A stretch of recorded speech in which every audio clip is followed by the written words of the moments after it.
গতকাল সবারই চোখ ছিল মাগুরায়, কারণ আসিয়ার ধর্ষণ ও হত্যা মামলার রায় দেওয়ার কথা ছিল। সেখানে কালকে রায় দিয়েছে, প্রধান আসামিকে মৃত্যুদণ্ড দিয়েছে আর বাকিগুলাকে খালাস দিয়েছে। জানি না কেন, তাদেরও পর্যাপ্ত হাত ছিল, বিভিন্ন ধরনের মামলা বা আমানত তারা সরিয়ে নিয়েছে।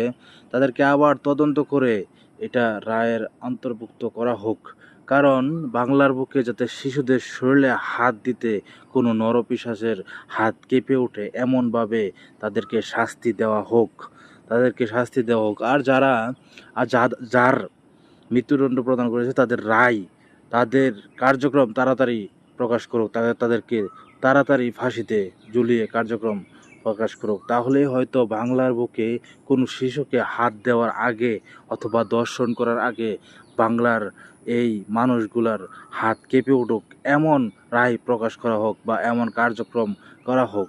তাহলে বাংলার মানুষ সাবধানতা অবলম্বন করবে।